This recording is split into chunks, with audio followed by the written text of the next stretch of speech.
할렐루야. 오늘 은혜 받을 하나님의 말씀은 갈라디아서 2장 16절 말씀입니다. 제가 받들어 봉독하도록 하겠습니다. 사람이 의롭게 되는 것은 율법의 행위로 말미암음이 아니요 오직 예수 그리스도를 믿음으로 말미암는 줄 알므로 우리도 그리스도 예수를 믿나니 이는 너희가 율법의 행위로서가 아니고 그리스도를 믿음으로써 의롭다함을 얻으려 합니다. 율법의 행위로서는 의롭다함을 얻을 육체가 없느니라. 아멘. 할렐루야. 사람이 사용하는 말이라는 것이 누가 하느냐에 따라서 그 가치와 의미가 다른 것을 보게 됩니다. 의사 선생님이 하는 말씀과 어떤 초등학생이 하는 말은 분명히 차이가 있을 것입니다. 이러한 사실을 정확히 알고 있었던 바울은 이 갈라디아 교회 편지를 보내면서 먼저 자신이 어떠한 사람인지, 자신의 직분이 어떤 것인지를 이렇게 전하고 있는 것을 보게 됩니다. 갈라디아서 1장 1절을 보면 이렇게 말씀합니다. 사람들에게서 난 것도 아니요 사람으로 말미암은 것도 아니요 오직 예수 그리스도가 그를 죽은 자 가운데서 살리신 하나님 아버지로 말미암아 사도된 바울은 하면서 자신이 사도가 된 것은 사람에게서 난 것이 아니라 예수 그리스도와 그 그리스도 예수를 죽은 자 가운데서 살리신 하나님 아버지로 말미암아 사도가 되었다라고 말씀하고 있습니다. 사도 바울이 자신의 직분을 말함에 있어서 이 직분은 그리스도 예수와 하나님으로 말미암아 되었다라고 말하는 이유가 무엇일까요? 그것은 이 말이 내 말이 아니라 사람의 말이 아니라 하나님의 말씀임을 이제 확실히 증거하기 위해서 그렇게 말하고 있다는 것입니다. 그러게 데살로니가 교회는 이 바울의 말을 들을 때 사람의 말로 받지 아니하고 하나님의 말씀으로 받았다라고 말하고 있습니다. 그것처럼 갈라디아 교회도 이제 이 바울의 말을 들을 때에 사람의 말이 아니라 하나님의 말씀으로 받기를 원하는 마음 가운데서 그들에게 그리스도 예수와 또 그를 죽은 자 가운데서 살리신 하나님 아버지로 말미암아 사도된 바울, 이렇게 자신을 소개하고 있는 것입니다. 그 사도 바울의 이제 여러 말씀 가운데 저는 오늘 2장 16절에 있는 말씀을 가지고 이신득이 혹은 이신칭이라고 불리는 이 복음의 말씀을 전함으로 함께 은혜 나누기 원합니다. 먼저 오늘 본문 2장 16절을 제가 다시 한번 읽어보겠습니다. 사람이 의롭게 되는 것은 율법의 행위로 말미암음이 아니요 오직 예수 그리스도를 믿음으로 말미암는 줄 알므로 우리도 그리스도 예수를 믿나니 이는 우리가 율법의 행위로서가 아니고 그리스도를 믿음으로써 의롭다함을 얻으려 합니다. 율법의 행위로서는 의롭다함을 얻을 육체가 없느니라. 아멘. 우리가 하나님 앞에서 의롭게 되는 것은 우리가 행위로 말미암아 율법을 행함으로 말미암는 것이 아니다라고 말씀하고 있습니다. 사람이 의롭게 되는 것은 여러 가지를 행하거나 아니면 무엇인가를 하나님 앞에 드려야 되는 것이 아니다라고 말씀하고 있는 것입니다. 사람이 의롭게 되는 것은 율법의 행위로 말미암지 않는다라고 이제 말씀하고 있습니다. 그럼 왜 사람이 율법의 행위를 통해서는 의롭게 될 수 없을까요? 우리가 하나님의 여러 가지 계명 가운데 많은 것들을 지키면 우리가 의롭게 될 수 있을 것 같은데 왜 그렇게 될 수 없을까요? 그것은 우리 인간의 죄 때문입니다. 로마서 3장 23절에 보면 모든 사람이 죄를 범하였음에 하나님의 영광에 이르지 못하더니라고 합니다. 모든 사람의 죄 때문에 하나님의 영광에 이를 수 없고 모든 사람의 죄 때문에 율법을 온전히 지켜 행할 수 없어서 이제 의롭게 될 수 없다는 것입니다. 또 율법의 행위로서 의로워질 수 없는 또 다른 이유가 있다면 그것은 우리의 인간의 연약함 때문입니다. 로마서 7장 21절에 보면 이렇게 말씀합니다. 그러므로 내가 한 법을 깨달았노니 곧 선을 행하기 원하는 나에게 악이 함께 있는 것이야.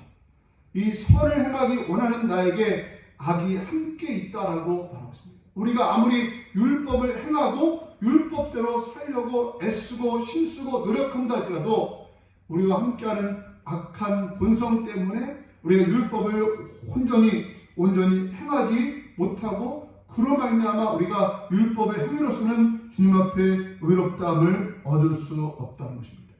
그러면 하나님께서 우리에게 율법을 주신 이유가 무엇이며 율법의 역할은 무엇일까요? 로마서 3장 20절은 이렇게 말씀합니다. 그러므로 율법의 행위로 그의 앞에 의롭다 하심을 얻을 육체가 없나니 율법으로는 죄를 깨달음이니라. 아멘. 율법의 행위로는 그의 앞에 하나님 앞에 의롭다 하심을 얻을 육체가 없다라고 분명히 말씀하고 있고 율법으로는 죄를 깨달음이다라고 말씀하고 있습니다. 율법은 그 율법을 행함으로 말미암아 우리로 하여금 의로워지라고 주신 것이 아니라 율법을 통해서 우리의 죄를 깨닫게 하도록 하기 위해서 율법을 주셨다라고 말씀하고 있습니다. 그리고 율법을 통해서 우리에게 구원의 또 다른 방법 예수 그리스도를 갈망하게 하는 역할을 하기 위해서 율법을 주셨다는 것입니다. 그럼 본론으로 다시 돌아가서 우리가 의롭게 되는 방법은 무엇입니까? 그것은 바로 예수님을 믿음으로 말미암아 우리가 의롭게 된다는 것입니다. 제가 본문을 다시 한번 읽어보면 사람이 의롭게 되는 것은 율법의 행위로 말미암음이 아니요 오직 예수 그리스도를 믿음으로 말미암는 줄 알므로라고 합니다. 우리 사람이 의롭게 되는 것은 율법의 행위가 아니라 오직 예수 그리스도를 믿음으로 말미암는다라고 말씀하고 있습니다. 여기서 중요한 말씀을 한다면 예수 그리스도 그 앞에 나는 오직이라는 말을 저는 오늘 한번 관심 가지고 보도록 합니다. 오직 다른 길은 없습니다. 예수님 외에 다른 것은 없고 오직 예수님을 믿음으로만 우리가 구원을 받게 된다는 것입니다. 사도행전 4장 12절은 여기에 대해서 또 이렇게 말합니다. 다른 이로서는 구원을 받을 수 없나니 천하 사람 중에 구원받을 만한 다른 이름을 우리에게 주신 일이 없음이라. 우리 천하 많은 사람들 가운데에서 구원받을 만한 다른 이름은 없다는 것입니다.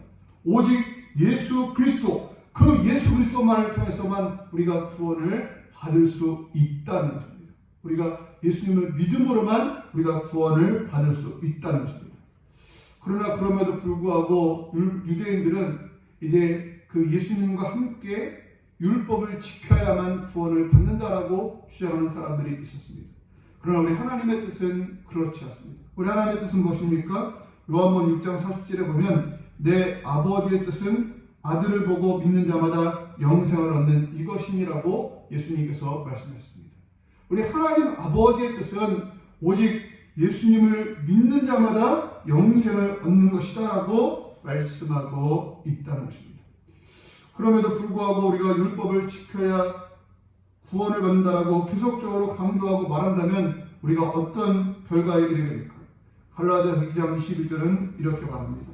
내가 하나님의 은혜를 패하지 아니하노니 만일 의롭게 되는 것이 율법으로 말미암으면 그리스도께서 헛되이 죽으셨느니라. 우리 사람이 의롭게 되는 것이 율법으로 말미암는다면 그리스도의 죽음이 헛것이다라고 이렇게 말씀하고 있습니다. 그러나 그리스도 예수의 죽음이 우리에게 유익이 무엇입니까? 그것은 예수님의 중심으로 말미암아 우리가 의롭게 되었고 그 예수님을 믿음으로 말미암아 우리가 의롭게 되었다는 사실입니다. 그렇다면 우리가 율법을 전혀 지킬 필요가 없을까요? 아닙니다. 우리는 율법을 지킴으로 말미암아 구원은 받을 수 없지만 율법을 지킴으로 말미암아 하나님의 뜻을 행할 수 있고 또 하나님을 기쁘게 하는 그런 삶을 살 수 있음을 기억하면서 우리가 율법을 지켜 행할 수 있는 우리가 될 수 있기를 주님의 이름으로 축복합니다. 그리고 우리가 오늘 본문에서 우리가 기억할 것은 무엇입니까? 사도 바울이 말하는 이 의롭게 된다는 것은 세상 사람들이 생각하는 것과 다른 의미를 가지고 있습니다. 사람들은 어떤 선한 일을 행한 사람들을 의인이라고 말합니다. 예를 들어 보면 안중근 의사 아니면 무슨 의인 이렇게 하면서 의인을 이렇게 어떤 선한 일을 행한 사람을 의인 혹은 의사 뭐 이런 말로 이렇게 칭찬하면서 사용하는 말입니다.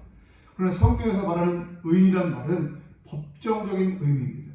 사람이 죄를 지었는데 하나님께서 그 사람을 죄 없다라고 이렇게 인정하고 그렇게 칭해 준다는 것입니다. 사람이 죄가 있음에도 불구하고 그가 예수님께서 우리의 죄를 대신 지시고 십자가에서 피 흘려 죽으심으로 말미암아 우리의 죄를 대속하신 것을 믿으면 그 믿음을 하나님께서 의로 보시고 그 사람을 의롭다, 저 사람은 죄 없다라고 이렇게 인정해 주신다는 것입니다.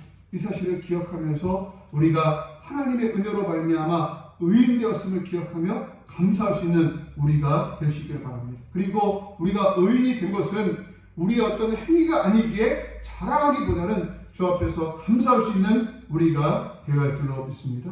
또 우리는 예수 그리스도를 믿음으로 말미암아 우리가 의인이 되었다고 할 때에 누군가 너 같은 사람이 무슨 의인이야 라고 말하면서 우리를 향해서 의인됨을 부정하게 하는 사람이 혹시 있다 할지라도 우리는 전혀 염려할 것이 아니라 우리를 의롭다 하신 분은 하나님이신 것을 기억하면서 하나님 앞에서 우리의 의인됨을 늘 믿고 의지할 수 있는 우리가 될 수 있기를 바랍니다. 로마서 8장 30절에 보면 의롭다 하신 이는 하나님이시니 누가 정죄하리요? 라고 말씀합니다. 의롭다 하신 이는 하나님이십니다. 그러게 누구도 우리를 의인이 아니라고 정죄할 수 없다는 것입니다. 끝으로 우리는 의인됨으로 받는 특권을 누릴 수 있게 되기를 바랍니다. 베드로전서 3장 12절에 보면 주의 눈은 의인을 향하시고 그에게는 의인의 간구에 기울이시느니라 합니다. 우리 주님께서는 우리 의인들을 보고 계십니다. 또 우리의 간구에 귀를 기울이고 있습니다. 그 주님께서 우리를 늘 보고 계시고 우리를 살피고 있음을 기억하면서 우리 주님 앞에서의 삶을 살 수 있는 우리가 될 수 있기를 바라고 어렵고 힘들 때 주님 앞에 간구함으로 하나님의 도우심을 힘입는 우리의 삶이 되기를 주님의 이름으로 축복합니다. 아멘.